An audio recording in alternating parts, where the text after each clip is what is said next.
That's your 15 to the streets, we answering the call. We're city sick, the more pride and low speed. We're changing the world, just wait and see.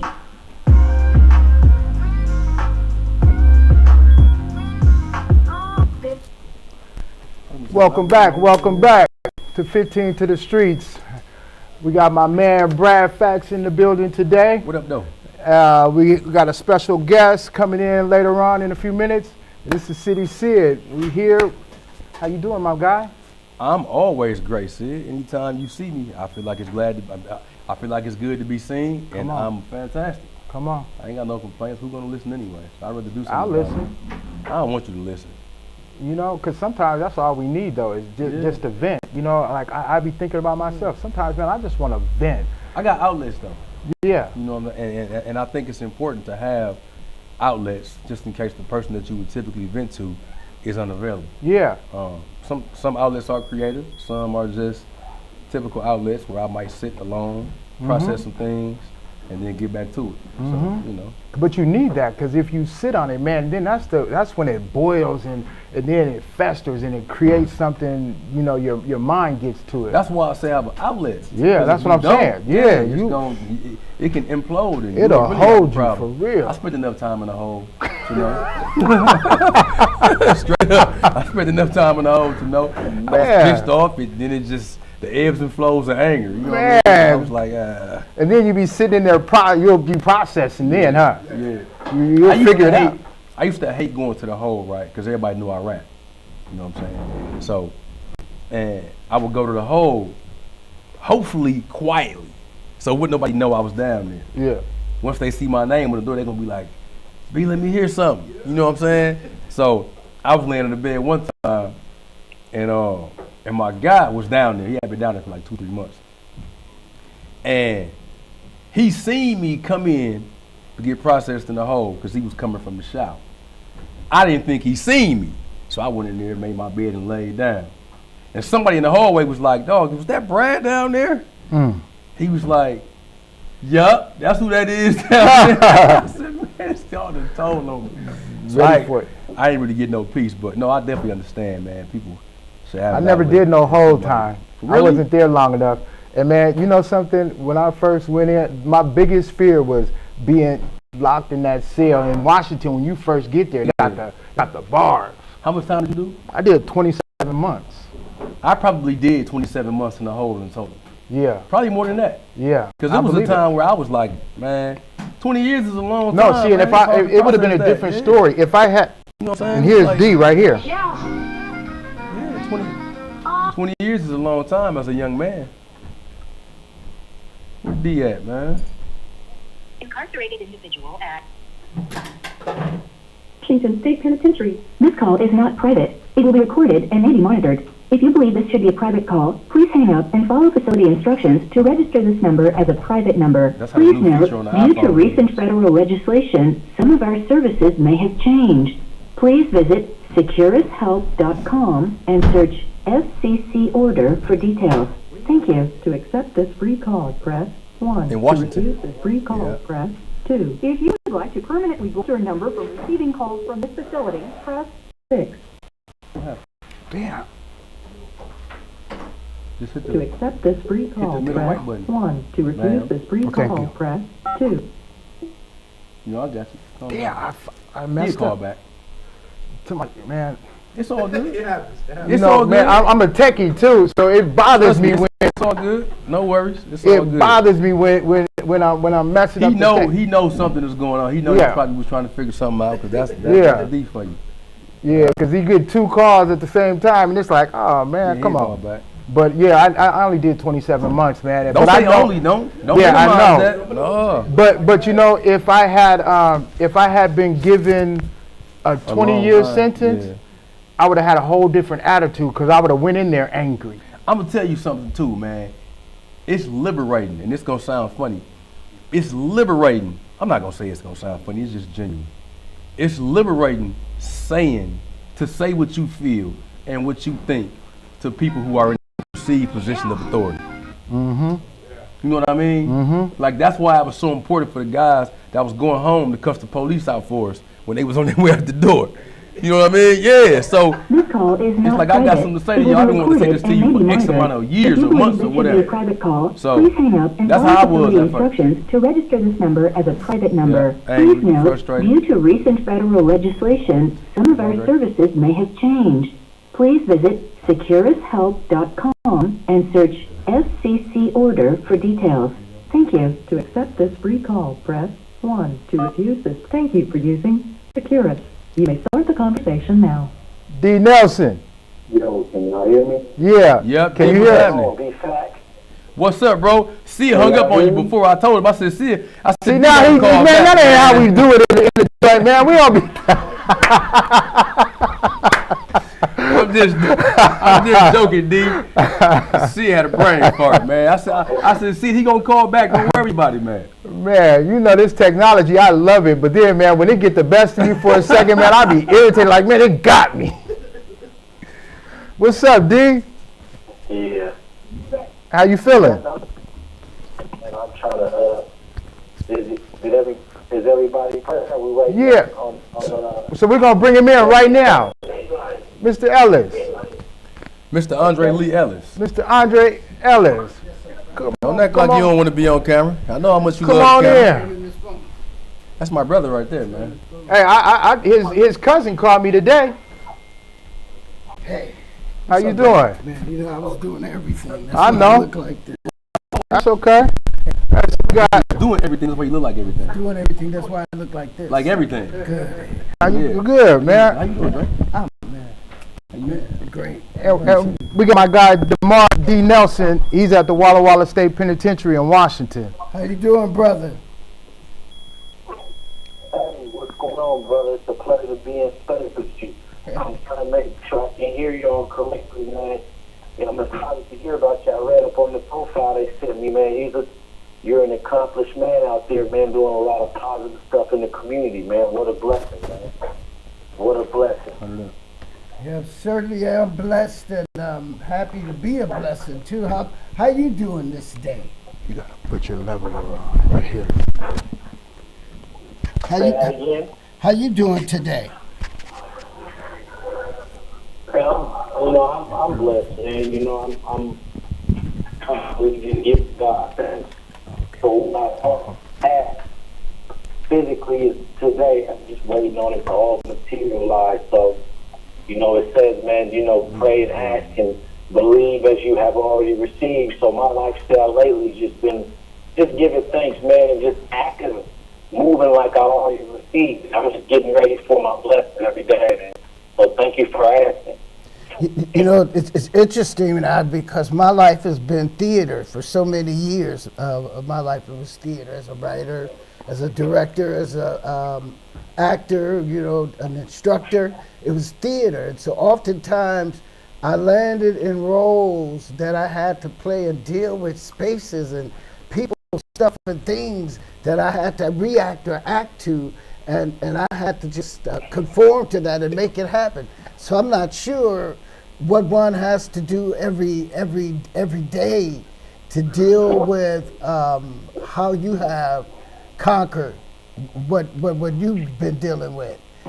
You know, and I'm not real sure what the conversation is supposed to be tonight. If it's just general, it's definitely gonna be that. Yeah. You know, I know That's all it's gonna be with me. But we got a topic for you, and the topic is, because the reason that you're here is, you know, you're impacting the community, and not just the community, but you're impacting the world. And Brad is out here, he's impacting the world and the community.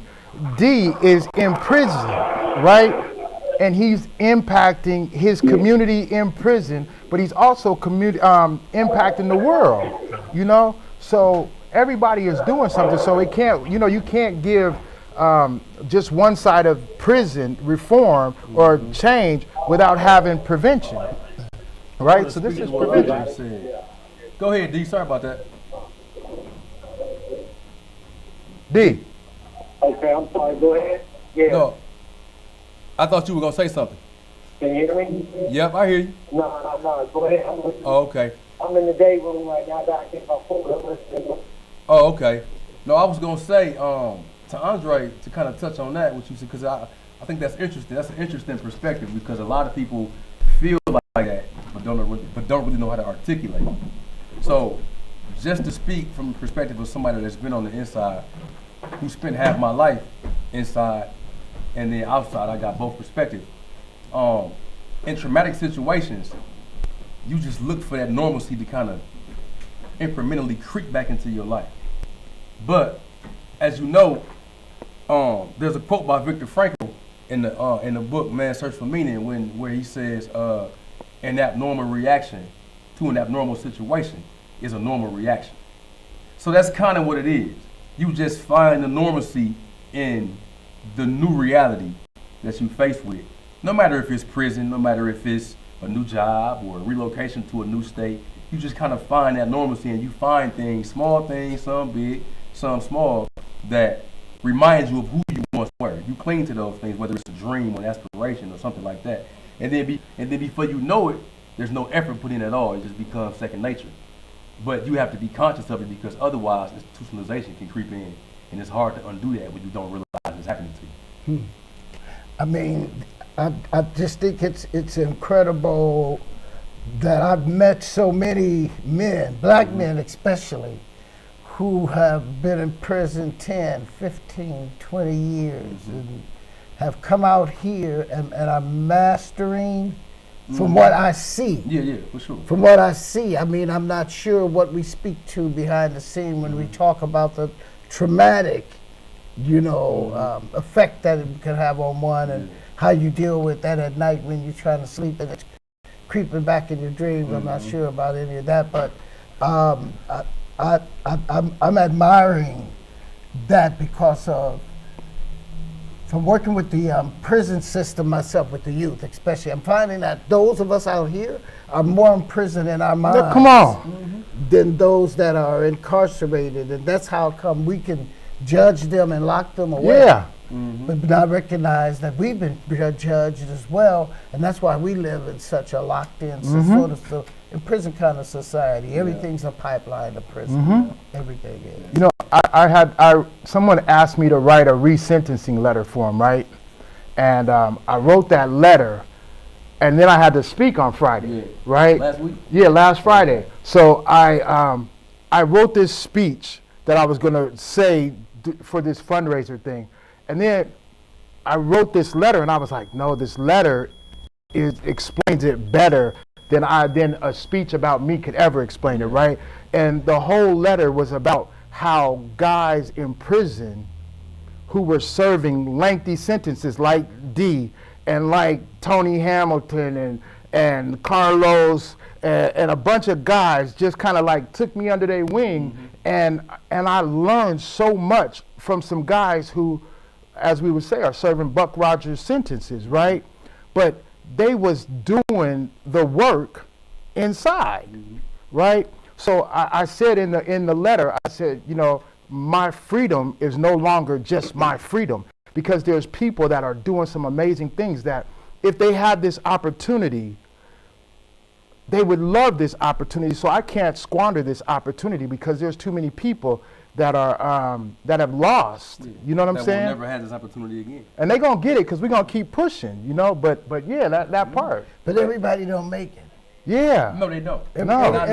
Everybody can't take it. No, it ain't meant for everybody. Even inside. Yeah. I'll tell you what I believe happens. And probably majority. Yeah. And probably majority. Yeah. I'm gonna tell you what I believe happens.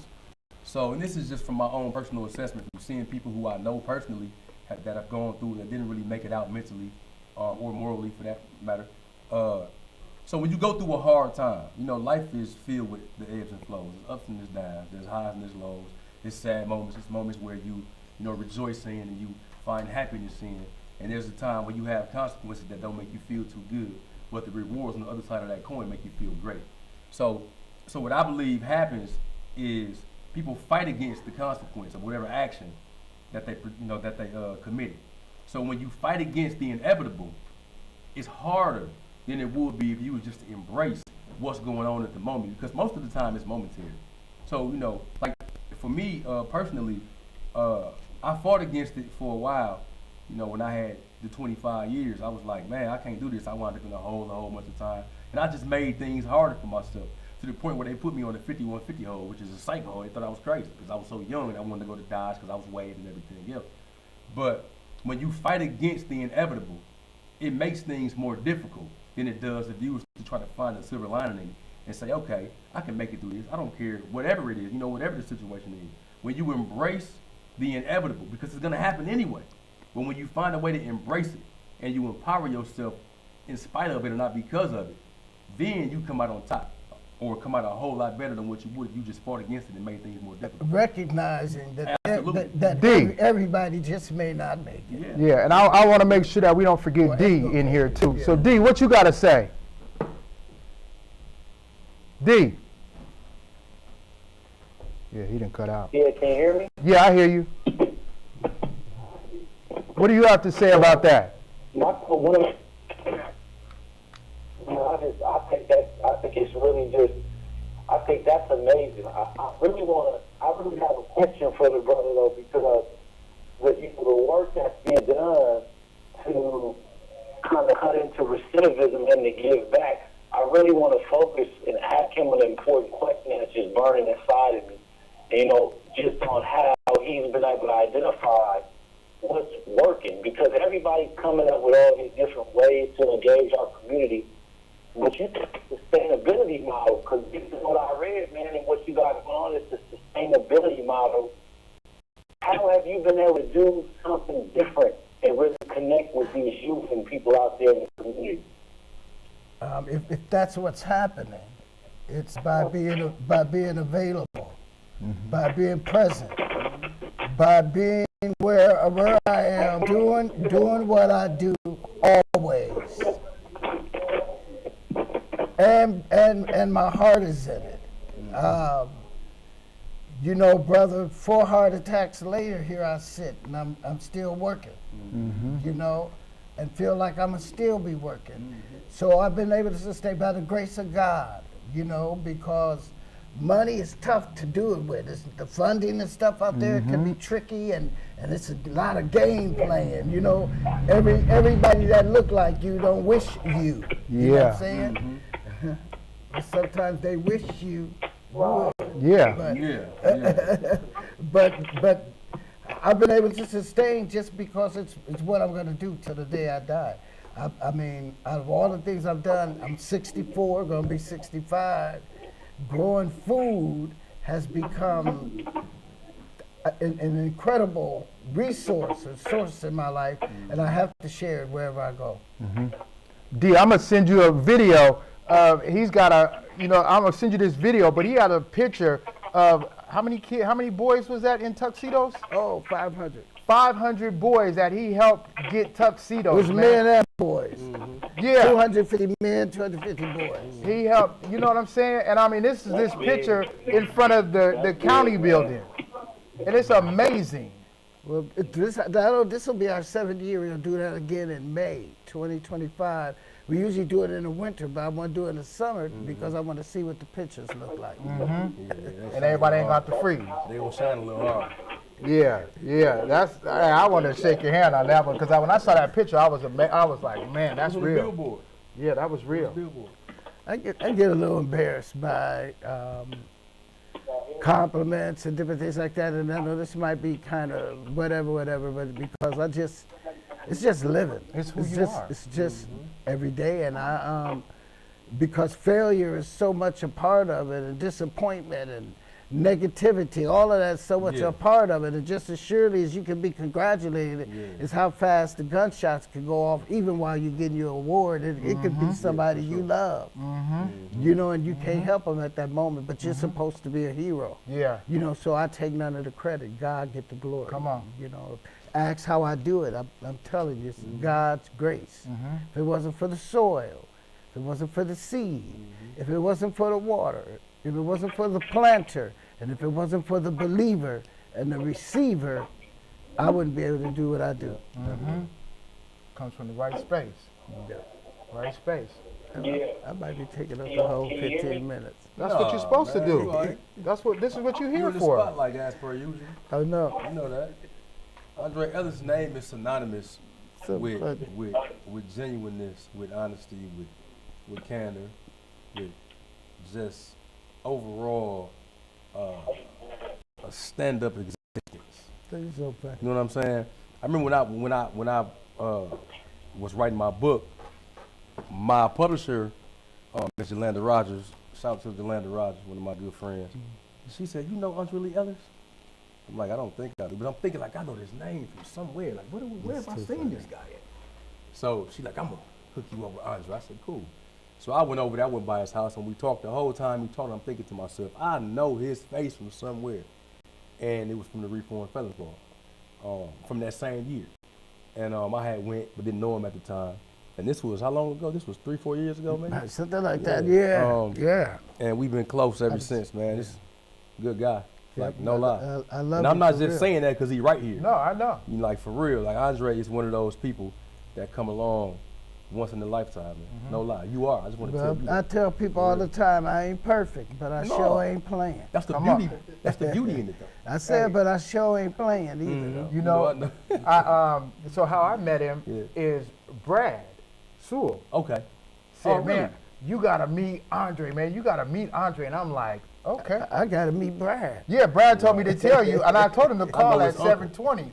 But Brad was supposed to call at 7:20 so that you guys could talk, because he said he sent you the visiting papers, Okay, right. right? But I met Brad. He I at mean, Fox Lake again, I think. no, he's at Columbia. Columbia, yeah. So, Columbia. so Brad is like, "Man, Sid, you gotta meet Andre. You gotta meet Andre." And he told me how he got to know you, right? So he sends me, he tells me call him. So I called, and I'm like, it was kind of a, because I know he's busy, and I'm like calling this man during the day, and he was a little like, "Yeah, what you want?" And I was like, "I don't know," and I was like, "Who?" He said I was a little like, yeah, what you want? that was me. You did an interpretation. That was me, yeah, what you want? He embodied My personality. That was No, horrible. no. And I just told him I did theater. That was horrible. Yeah, what you want? Try it again. No, so let me try it again. No, So what he did was, so what it was my interpretation, right? This is my interpretation. Like I didn't know how to. Then I'm gonna give you the actor teachers. Yeah. So I didn't know how. Like I was like, man, I don't really know what to say, right? So it was not about you. It was more about me, right? And like I'm calling, and someone just gave me something, but I don't really know what he gave me. You know what I'm saying? I didn't really know what he gave me. Now, what did I say and how did I say it? I don't remember.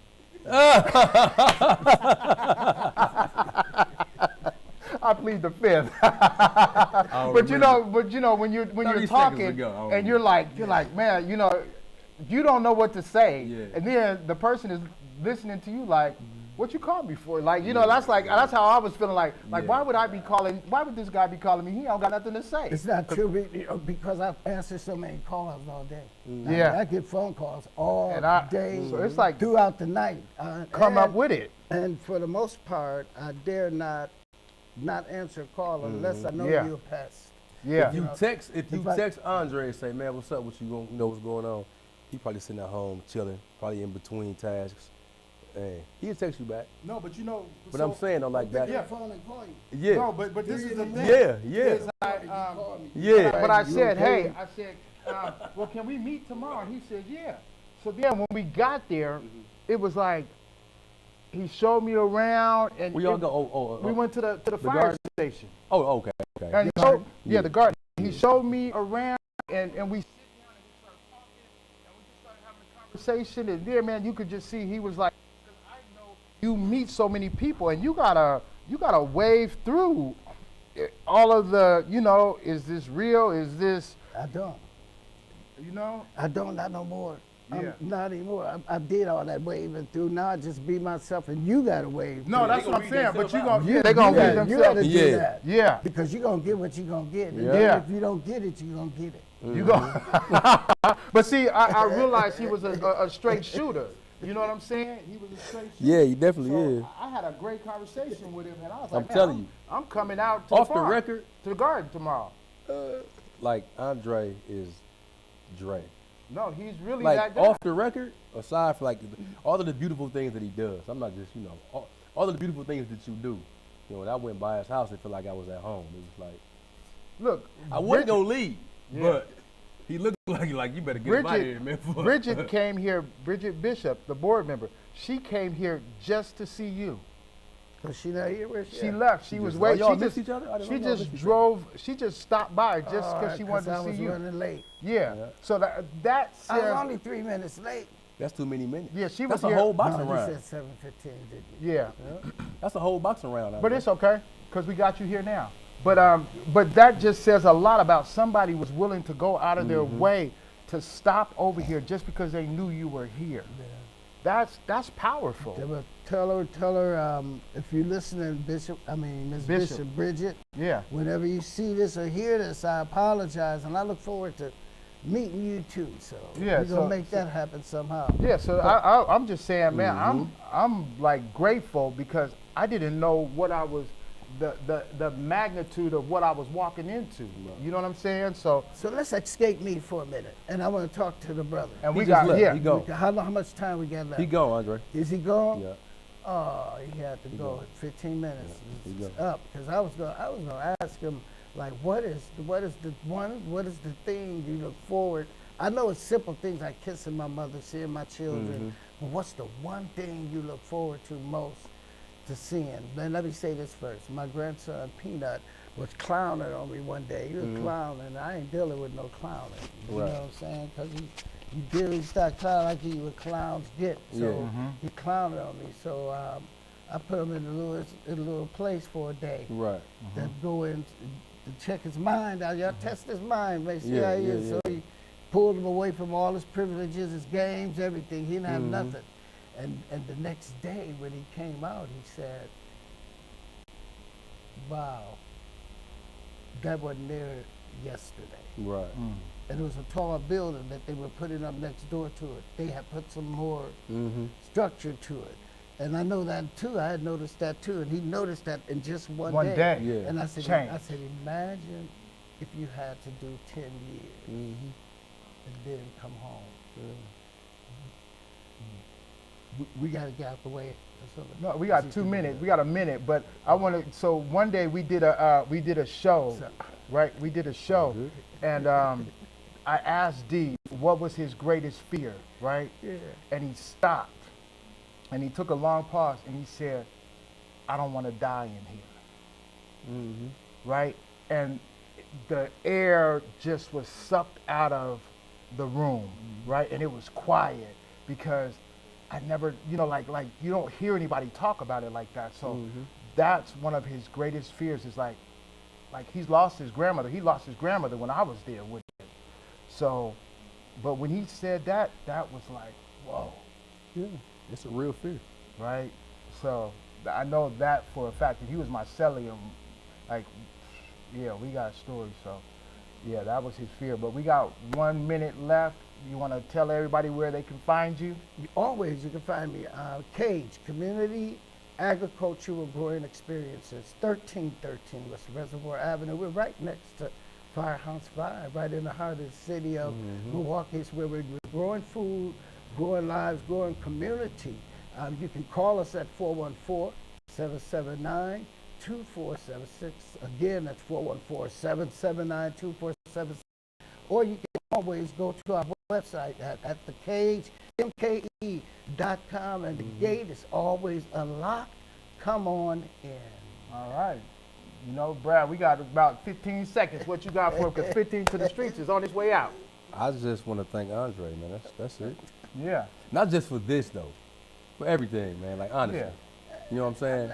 Oh, we was on the show together. Yeah, so we out. Yeah. Thank you guys we for here joining together. us. We Yeah, out. we here together. It's over.